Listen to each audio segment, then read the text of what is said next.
Hi mga kaibon! Welcome back po sa channel natin, Ibon at Iba Pa. At Thursday na naman po. Sa hindi pa po pala nakasubscribe dyan, ano pang hinihintay nyo? Subscribe na po kayo.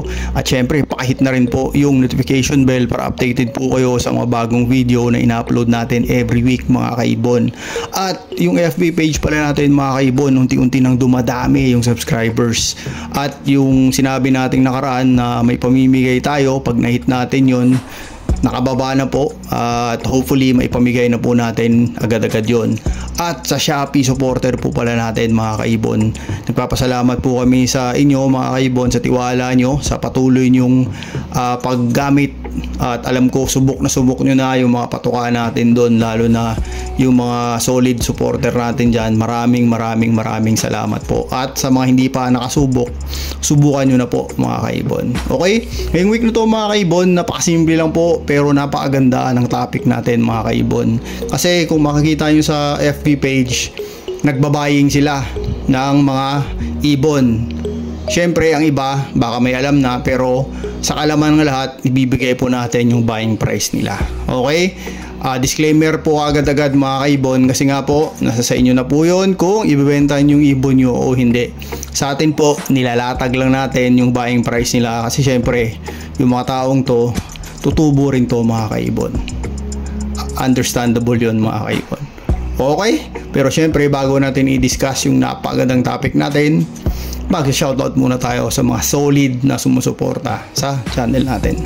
Okay mga kaibon, syempre shoutout na po natin yung mga solid supporter natin mula noon hanggang ngayon. Maraming salamat. Unang-una sa lahat, PPSM Birds Incorporated, kay Sir Kaibon, Dicky Lennon, Aldrin Martinez, Dan Katian, Anpulin Avery, Silvero Magbanwa, Eli Sarmiento ng Pampanga, Angelo Villena ng Cabanatuan, Elmer Brian Rivera, Jobert sa JTV, Reden Bautista, Rolly Villegas, Babaero Lines ng Nueva Ecija. Ito, nag-avail din po sa atin ng ibon ito. Maraming salamat po. Frank Aguilar ng Binawan ng Rizal, Elmer Sinidosa ng Binawan ng Rizal, Cantikel, D. Lerona, Mini Avery ng Makati, Jeng and Betty from Tundo, Perez Avery ng Makati, FJ Birds kay Jose Caparoso, Ibon ng Marino. Mga seaman siguro to. God bless po sa inyo. Okay, shoutout din po kay Kaibon Ed Tolidana, Jojo Go ng Muntinlupa sa Tunasan po, Family Speraguera ng Paumbong Bulacan, JTJ Mini Avery ng Muntinlupa din, Jedet Ibunan ng Taguig Guadalupe. Ito, solid supporter talaga natin to. BUBJ Avery from Bacolod City. Wow, taga Bacolod gid. May mayog ano ya. Mark Jose Caparas, shoutout din po sa inyo sir. ENC Mini Avery ng Nueva Ecija, at kay Kaibon Makaahon sa Utang Avery. Maraming salamat po sa suporta nyo mga kaibon. Okay, ngayon syempre mga kaibon, i-discuss na po natin yung napakagandang topic natin, yung buying price nga po ngayon. Kasi daming nagbabuying online. Alam ko yung iba, sabi ko kanina, alam na yung iba, at karamihan actually hindi pa alam kung magkano yung buying price nila. Sa atin po dito, ilalatag lang natin kung ibebenta nyo yung ibon sa kanila o hindi, nasa sa inyo na po yun. Pero ito po yung buying price nila, kasi syempre po tutubuan po nila yung ibon nyo. Ganun po talaga. Ganun po talaga yung buying negosyo po talaga yan. Okay, pero syempre mga kaibon, bago tayo magpunta sa napagandang topic natin, May na, di ba? May na ngayon.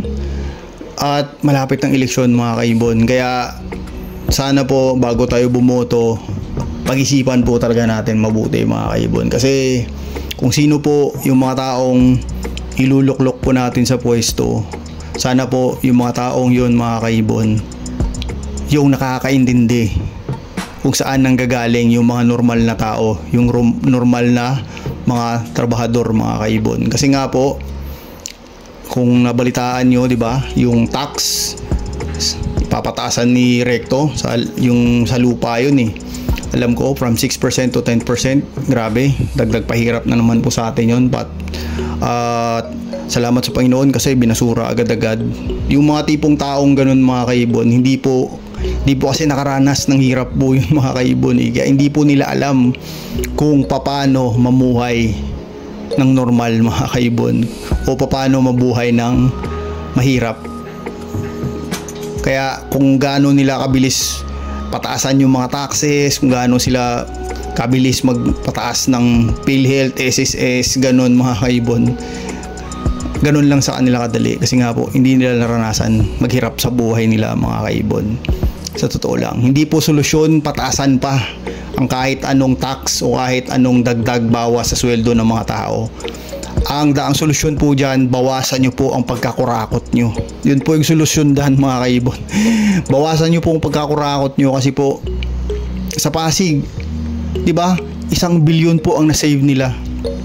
How much more po kung ang ilalagay po natin is, alam mo naman natin mga kaibon, lahat yan mga kurakot. Pero ilagay natin yung hindi masyado kurakot, yung saktuhan lang na kurakot. Kasi pagka sobrang kurakot, garapal, nakakatakot yun mga kaibon. Okay?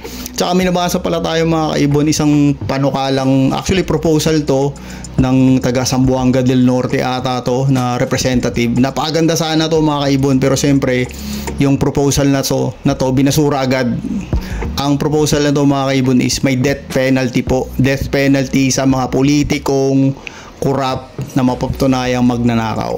Death penalty po. Napakaganda. Kung ako yun, suportahan natin agad-agad yun mga kaibon.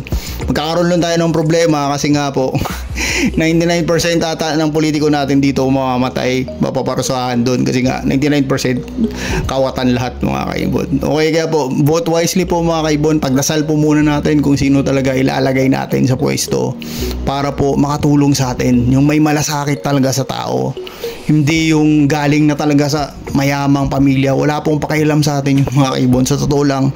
Kasi nga po hindi nila danas yung nadanasan natin mga kaibon. Kawawa tayo yung mga nagtatrabaho kasi parang alipin na tayo mga kaibon. Tumataas ang tax para tayo yung pinapatrabaho nila para magkapera sila. Parang ganun lang yun mga kaibon eh. Tapos pinamumudmud nila yung tax natin, hindi naman pera nila yun. Kawawa talaga tayo mga kaibon. Okay, kaya vote wisely po. Pasensya na po mga kaibon. Ako po, concern lang po ako sa future ng mga anak natin. Doon lang po ako concern mga kaibon. Kasi ang ibang bansa, kung nakapunta na kayo sa ibang bansa mga kaibon, katulad ng Singapore or Hong Kong, kung pag-uusapan natin yung land area, napakalaki ng Pilipinas. Liit ng mga lugar na yun, mga bansang yun. Pag-usapan natin yung population, sobrang dami ng Pinoy. Ibig sabihin, pag sobrang dami ng Pinoy versus them, mataas yung tax natin, yung income ng gobyerno malaki. Pero magtataka ka mga kaibon, yung mga bansang yun na nasabi ko, napakaunlad ng bansang yun mga kaibon. Pero ang tax nila mga kaibon, napakababa. Sa buong Asia mga kaibon, ang Pilipinas po ang may pinakamataas na tax. Isipin nyo po yun mga kaibon, kung saan na pupunta yung tax natin. Alam ko po mga kaibon, sa ibang bansa may mga kurakot din, pero yung mga mild siguro. Dito sa Pilipinas, grabe, mga dinosaur, mga buhaya talaga dito, mga politiko natin. Kaya kawawa tayo mga kaibon. Okay, vote wisely lang po mga kaibon. Reminder lang po, galing sa kapatid nyo na danas yung paghihirap na pinagdaanan natin mga kaibon. Danas natin yun mga kaibon. Okay? Ngayon mga kaibon, punta na tayo sa napakagandang topic natin kasi baka tumagal tayo doon, naging politiko na tayo. Okay, ngayon mga kaibon, buying price. Unahin natin si Blue Opa Pale. Si Blue Opa Pale mga kaibon, ang bili nila is 400. Green Opa Pale Palo, ang bili din nila po 400 din. Bio Opa Pale Palo, ang bili po nila 400 ulit. Ang Par Blue Opa Pale Palo, same lang, 400 din ang bili nila. Sable na Opaline na Lutino, ang bili nila mga kaibon is 1,000. Pero dapat kompleto ang kukunin to mga kaibon, at sa mga pale palo dapat dark form. Ibig sabihin, nasa perfect condition yung ibon. Walang kapintasan yung ibon. At kompleto lahat mga kaibon. Flight feathers, kuko, mata, tuka. Yun, bibili nila yun mga kaibon. Kasi nga po, syempre, papatungan din nila mga kaibon. Kaya dapat yung ibon na kukunin nila quality. Okay? Punta naman tayo sa mga normal. Mga hindi opaline, mga normal lang. Sa mga pale follow, may ilagang pale follow na sa inyo na po yun kung i-out nyo yung ibon nyo o hindi. pero yun po yung latag nila na presyo. Okay? Ito sa normal na mga ibon lang po. Sabi nga nila ito daw yung pang pet shop, yung mga ganyan. Ito, white beak Par Blue 120. May white beak pa na Par Blue. Parang wala akong alam na white beak na Par Blue eh. Feeling ko Par Blue lang to. Kasi pag sinabing WB Par Blue, white beak Par Blue, wala naman po. May nakita ba tayong white beak na Par Blue? Parang wala naman. Pero Par Blue lang siguro to mga kaibon. 120 po kuha nila. Ang red beak po is 140 po kuha nila. Mga isa-is pang red beak 140 pa. Pwede pa yan. Lutino is 300 pesos kuha nila isa. Lutino normal. Ang yellow bulls kuha nila is 200. Yellow bulls po 200. Lutino 300. Okay, punta naman tayo po sa Alps 1. Sa Alps 1 po, yung dilawan ng Alps 1 o yung yellow ng Alps 1 is 150 kuha nila. Basta dilaw po sa Alps 1, 150 kuha nila.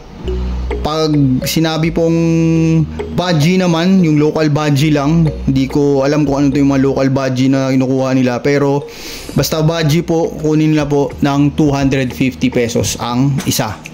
Pwede pa to sa budgie, 250 isa. Okay? Ngayon po, punta naman tayo sa teal. Ito yung teal na WF, alam ko pied to eh, parang pearl pied, parang ganun, is 400 pesos po ang kuha nila isang piraso. At yung sa teal na dilawan, ito siguro yung mga teal na mga lutino, mga ganyan, kuha nila is 500 pesos mga kaibon. Pasensya na kayo sa teal, medyo hindi tayo pa-familiar dyan, pero yun po yung presyo nila na nilalatag sa buying price nila. Actually, sinend to sa atin ng tropa natin kung may out ba tayo, kung pwede ba tayo mag-out sa kanila. Sa kasamang palad mga kaibon, wala po tayong pwedeng i-out dito sa buying nila ngayon. At actually, sabi ko nga parate, hindi naman tayo nag-out talaga sa buying mga kaibon. Nasa inyo na po yun mga kaibon kung i-out nyo yung ibon nyo o hindi. Pero nilalatag lang po natin. Okay, kasi baka may magalit na naman o may ano na naman dyan na dapat hindi nilalatag o dapat hindi pinapaalam. Ito po, hindi po dapat ganun mga kaibon. Dapat pinapaalam po natin sa lahat para patas po. Para patas po, kasi alam ko yung iba alam na nito. Pero karamihan po na mga mag-iibon hindi pa po alam yung buying price na to. Kaya nilalatag po natin sa lahat para patas po. Para transparent po tayo sa mga kaibigan natin at kapamilya natin sa pag-iibon o sa industriyang to mga kaibon. Okay mga kaibon, sana po nag-enjoy kayo mga kaibon sa munting topic natin ngayon mga kaibon.